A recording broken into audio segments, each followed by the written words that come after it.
अस्सलाम वालेकुम व्यूअर्स, उम्मीद है आप सब खैरियत से होंगे। तो आज का हमारा जो टॉपिक है वो हमारे पास है इंटरफेरेंस। इससे प्रीवियस हम लोग जो है वेव फ्रंट और हाइगन्स प्रिंसिपल को जो है वो स्टडी करके आ चुके हैं। आज हम जिस टॉपिक को स्टडी करेंगे वो हमारे पास है इंटरफेरेंस। और अगर इसको स्टार्ट करने से पहले आप हमारे चैनल के ऊपर नहीं हुआ तो हमारे चैनल को जरूर सब्सक्राइब और लाइक करें ताकि आपको हर आने वाली वीडियो जो है मिल सके, क्योंकि हम लोगों ने सेकंड ईयर का सिलेबस जो है वो एक सीरीज के साथ स्टार्ट किया हुआ है। तो अभी हम लोग स्टार्ट करते हैं इंटरफेरेंस। तो इंटरफेरेंस हमारे पास क्या होता है, ठीक है।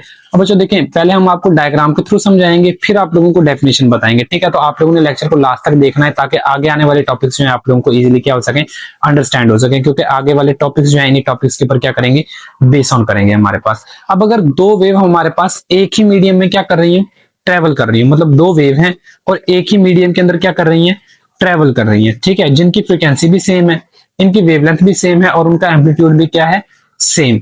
जब वेव हमारे पास क्या हो कि एक मीडियम के अंदर ट्रेवल करे, उसकी फ्रीक्वेंसी, वेवलेंथ और एम्पलीट्यूड तीनों चीजें ही क्या हो, सेम हो, तो हमारे पास वेव जो है वो सुपर इंपोज होती है। क्या होती है, सुपर इंपोज। सुपर इंपोज का मतलब होता है वेव का एम्पलीट्यूड में इनहांस कर जाना, ठीक है। फर्स्ट ईयर में आप लोग ये स्टडी करके आए हैं। तो अभी हम लोग आपको यहाँ पर एक डायग्राम बना के समझा। मुझे सपोज करें कि हमारे पास ना दो वेव है,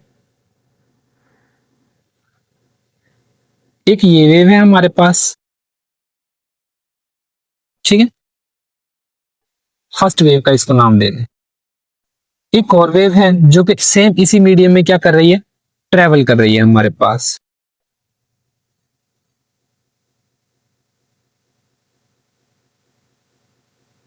कुछ इस तरह से, ये हमारे पास सेकंड वेव है, okay.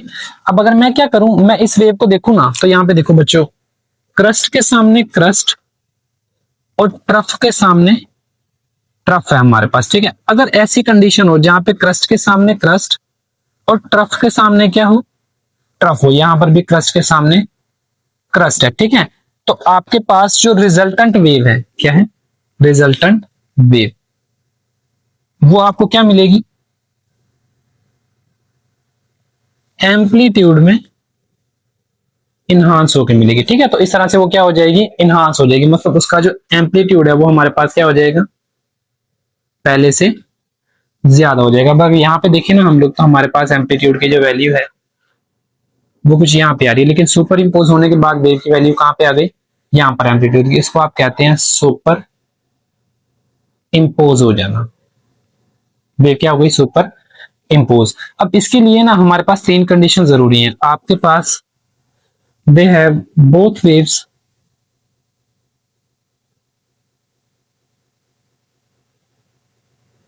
Having same frequency, wavelength और हमारे पास एम्पलीट्यूड, ठीक है। तो ये तीन कंडीशन हमारे पास क्या होनी चाहिए, फुलफिल होनी चाहिए, सिर्फ तभी आपके पास जो वेव है वो क्या होगी, सुपर इंपोज होगी, ठीक है। और उसके बाद अगर आप लोगों को इंटरफेरेंस का पैटर्न जो है वो वाजिया तौर पर देखना हो तो हमें ना दो चीजें, इसके लिए दो कंडीशन होती है हमारे पास, ये आपने याद रखना है। एक वेव का मोनोक्रोमेटिक होना, दूसरा वेव का कोहेरेंट होना। ये भी हम आप लोगों को यहाँ पे राइट डाउन कर देते हैं कि इसकी ना दो कंडीशन आएंगी हमारे पास। एक होता है वेव का मोनोक्रोमेटिक होना, ओके, और दूसरा जो होता है ना वो वेव का होता है कोहेरेंट होना। मोनोक्रोमेटिक का मतलब जो है बच्चों को हमारे पास यहाँ पे लिया जाता है single colour, single colour. Coherent का मतलब होता है सेम फेज, हमारे पास फेज में कोई चेंज ना आए, ठीक है। तो ये दो कंडीशन रिक्वायर्ड होती हैं आपके पास किस चीज के लिए, इंटरफेरेंस के लिए। तो बच्चों ये हमारे पास है इंटरफेरेंस, ठीक है। आई होप सो आप लोगों को यहां तक जो है वो बात समझ आई होगी, ठीक है। उसके बाद हमारे पास डेफिनेशन है इसकी, देखें, the phenomena in which when two identical wave travel in the same medium, कि ऐसा फिनोमिना जिसके अंदर दो आइडेंटिकल वेव, जैसे कि ये दो वेव है, वो एक ही मीडियम में क्या कर रही हूँ, ट्रेवल कर रही हूँ। ट्रेवल का मतलब है कि चल रही हूँ। इन द सेम डायरेक्शन, हम लोग की डायरेक्शन भी क्या हो, सेम हो, प्रोपोगेशन की डायरेक्शन हमारे पास सेम हो। और super impose is called interference, तो उसको क्या कहते हैं हम लोग, वेव क्या होती है, सुपर इम्पोज होती है, और उसको आप लोग क्या कहोगे, इंटरफेरेंस का नाम दे दोगे। ठीक है, और ये मैंने आपके सामने इंटरफेरेंस की जो है वो कंडीशन क्या कर दी है, राइट ऑन कर भी दी है। अगर आपसे नेक्स्ट क्वेश्चन पूछा जाएगा how many type of interference, interference की जो है वो कितनी टाइप होती है, तो बच्चों इंटरफेरेंस की जो है वो दो टाइप होती है। एक को आप बोलते हैं कंस्ट्रक्टिव इंटरफेरेंस, एक को हम लोग बोलते हैं डिस्ट्रक्टिव इंटरफेरेंस। इन दोनों के भी आपको पहले डायग्राम समझाएंगे, देन आप लोगों को इनकी डेफिनेशन जो है वो रीड आउट करवा देंगे, तो आपको इजीली क्या हो जाएगा, अंडरस्टैंड हो जाएगा। ठीक है, तो फर्स्ट हम लोग देखते हैं कंस्ट्रक्टिव इंटरफेरेंस को। अब कंस्ट्रक्टिव इंटरफेरेंस को अगर हम देखें ना बच्चों, तो आप लोगों के पास सेम यही बात होती है, हमारे पास के दो वेव हैं। सपोज के एक वेव है हमारे पास कुछ ये, और एक और वेव है कुछ इस तरह से, ये फर्स्ट है और ये मेरे पास क्या है, सेकंड। सेम ही मीडियम में ट्रेवल कर रही है।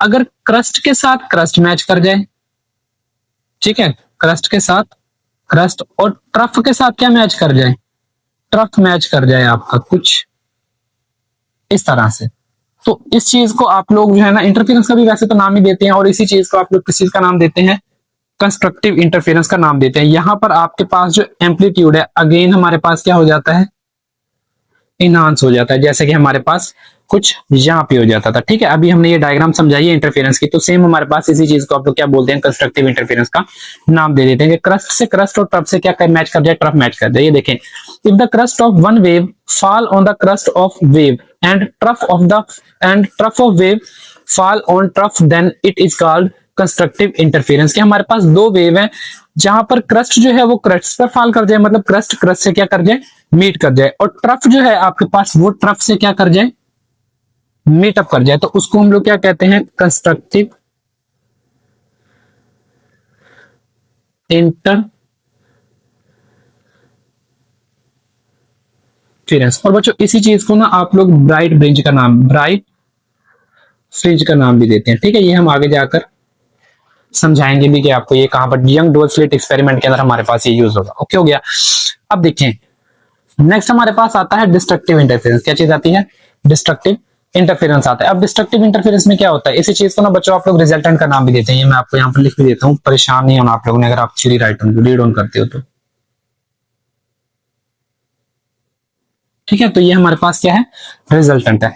उसके बाद आता है डिस्ट्रक्टिव इंटरफेरेंस। तो डिस्ट्रक्टिव इंटरफेरेंस जो है हमारे पास क्या होता है, अब देखें डिस्ट्रक्टिव इंटरफेरेंस जो है ना एक ऐसा फिनोमिना जहां पर हमारे पास क्रस्ट से ट्रफ और ट्रफ से क्या मैच कर जाए बच्चों, क्रस्ट मैच कर जाए। उस टाइम में हमारे पास जो वेव का एम्पलीट्यूड होता है वो या तो बहुत ज्यादा कम होता है या हमारे पास ना होने के बराबर होता है, कि वेव हमारे पास एक स्ट्रेट लाइन के अंदर मूव करना स्टार्ट कर देती है। ठीक है, जैसे कि हमारे पास ये अगेन हम लोग दो वेव बना लेते हैं।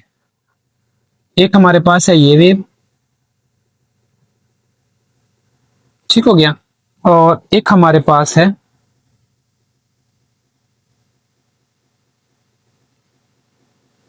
इसको थोड़ा सा आप यहां पे ले लें, ठीक है जी हाँ। अब देखें ये हमारे पास फर्स्ट वेव का क्रस्ट है, ये फर्स्ट का क्या है, ट्रफ।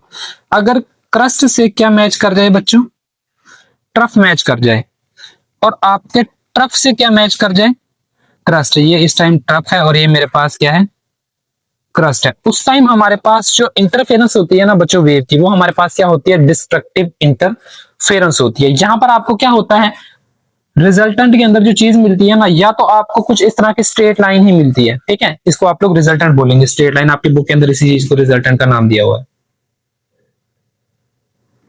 ओके, या अगर आपको यहां पर वेव मिलेगी तो उसका जो एम्पलीट्यूड है ना वो बहुत ही ज्यादा कम होगा, कुछ इस तरह से वो चलते हुए जा रही होगी। ठीक है, तो इस चीज को आप लोग क्या कहते हैं, डिस्ट्रक्टिव इंटरफेरेंस का नाम देते हैं। If crust of one wave fall on the trough of other wave, एक वेव का जो क्रस्ट है वो किस चीज से मैच कर जाए, आपके दूसरी वेव के ट्रफ से मैच कर जाए, when they cancelled each other, तो वो एक दूसरे को क्या करते हैं, कैंसिल कर देते हैं। ठीक है, अब ये देखें कैंसिल कैसे करेंगे, यहाँ पे आपको वही बना दें कि ये दो वेव थी ना हमारे पास, एक वेव थी ये और एक सेकंड वेव हमारे पास आ गई थी जी। ये देखें क्रस्ट से ट्रफ और ट्रफ से क्रस्ट, ये दोनों एक दूसरे को क्या करेंगे, कैंसल आउट, और रिजल्टेंट पे आप लोगों को ये चीज मिलेगी। अगर इस तरह से कैंसिल करते हैं ना तो रिजल्टेंट पे आप लोगों को जो चीज मिलेगी वो इस तरह से एक स्ट्रेट लाइन मिलेगी। ठीक हो गया।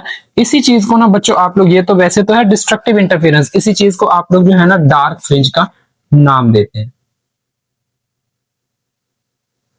जो है ना डार्क फ्रिंज का भी नाम देते हैं। ठीक हो गया। अब बच्चों इसमें जो चीज आप लोगों को याद रखनी है ना वो ये है कि अगर आप लोग साउंड वेव को स्टडी कर रहे हैं ना तो आपने साउंड वेव ही लेनी है दोनों, जैसे कि हम ये वेव ले रहे थे तो साउंड की वेव ही लेनी है। अगर हम इलेक्ट्रोमैग्नेटिक वेव ले रहे हैं तो आप लोगों को क्या लेनी है, इलेक्ट्रोमैग्नेटिक वेव ही ये क्या करनी है, कंसीडर करनी है। तो ये बात आप लोगों को याद रखनी है। नेक्स्ट आपका जो सब टॉपिक है इंटरफेरेंस का, वो हमारे पास है कोहेरेंस। कोहेरेंस बच्चों हमने आपको बताया है कि हमारे पास कोहेरेंट, कोहेरेंट का मतलब होता है सेम फेज होना, वेव का क्या रहे, सेम फेज रहे। मतलब कि अगर आपको एक इमेज बहुत ही ज्यादा क्लियर चाहिए ना स्क्रीन के ऊपर, तो आप लोगों को जो वेव यूज करनी है ना, दो वेव्स यूज करनी है, वो हमारे पास क्या होनी चाहिए, परफेक्टली कोहेरेंस होनी चाहिए। कोहेरेंट मतलब उन दोनों का फेज डिफरेंस क्या रहना चाहिए, सेम। जैसे कि हमारे पास देखें यहाँ पर फेज जो है वो 0 है, यहाँ पर हमारे पास क्या है t/4, यहाँ पर क्या है t/2, यहाँ पे 3t/4 और यहाँ पे क्या है t। मतलब ये हमारे पास परफेक्टली कोहेरेंस है। क्या है, परफेक्टली कोहेरेंस वेव है। इस तरह से वेव का जो इमेज है आप लोगों को जो मिलता है वो हमारे पास क्या होता है, बहुत ही ज्यादा वो होता है हमारे पास क्लियर होता है। ठीक है, बहुत ज्यादा क्लियर इमेज आप लोगों को जो है वो स्क्रीन के ऊपर मिलेगा। लेकिन अगर मेरे पास क्या हो कि ये जो फेज डिफरेंस है वो विद रिस्पेक्ट टू टाइम हमारे पास क्या हो जाए, चेंज हो जाए। मैं इसको रेज करने लगा हूं, अगर आपको स्क्रीनशॉट लेना है तो आप लोग ले सकते हैं। ठीक है, ये देखें यहाँ पे चले हम बना देते हैं। अगर हम बात करते हैं ना कोहेरेंस की, ये देखें ये हो गया मेरे पास। अब एक दो वेव है, सपोज हमारे पास कुछ एक ये वेव है किस तरह से ट्रेवल कर रही है, और एक और वेव है हमारे पास। अब ये वेव हमारे पास सपोज के यहां से स्टार्ट करिए, ठीक है, कुछ इस तरह से क्या कर रही है, मूव कर रही है। अब देखें मैं इसका क्रस्ट जो है जब क्या करूं, प्रोजेक्ट करूं, तो वो हमारे पास किसी इस पोजीशन के ऊपर आ रहा है। ठीक हो गया। उसके बाद आपका जो ट्रफ है इसको आप थोड़ा सा आगे ले लें, इसको आप यहां पे ड्रॉ कर, ठीक है, कुछ इस तरह से ड्रॉ कर लें। तो आपका यहां पर ये देखिए जो ट्रफ है वो हमारे पास कहां पे आ रहा है, कुछ यहां पे आ रहा है, बट इस वेव का यहां पे आ रहा है। ठीक है, अब अगेन मैं क्रस्ट को देखूं तो आपके पास अगेन क्रस्ट कहां पे आ रहा है, यहां पे आ रहा है। अगर आप इन पॉइंट को क्या करें, मैच करें, तो अप्रोक्सीमेटली इन दोनों पॉइंट्स के दरमियान जो डिस्टेंस है वो हमारे पास क्या है, सेम है। मतलब कि फेज डिफरेंस मेरे पास इन दोनों वेव्स के अंदर क्या आ रहा है, सेम आ रहा है। तो आपको जो इमेज मिलेगा ना वो बहुत ही ज्यादा क्लियर मिलेगा। और जो डॉक्टर हजरात होते हैं ना वो हमारे पास आपके इंटरनली इमेज को देखने के लिए जिस चीज को यूज करते हैं ना वो हमारे पास इंटरफेरेंस को यूज करते हैं। लेकिन हमारे पास जो वेव है जो बॉडी के अंदर एंटर की जानी है वो हमारे पास क्या होनी चाहिए, परफेक्टली कोहेरेंस होनी चाहिए, ताकि इमेज आपको क्या मिले, क्लियर मिले। तो ये आपका टॉपिक था interference and coherence. I hope so आप लोगों को ये जो दोनों चीजें हैं वो अंडरस्टैंड हुई होंगी। नेक्स्ट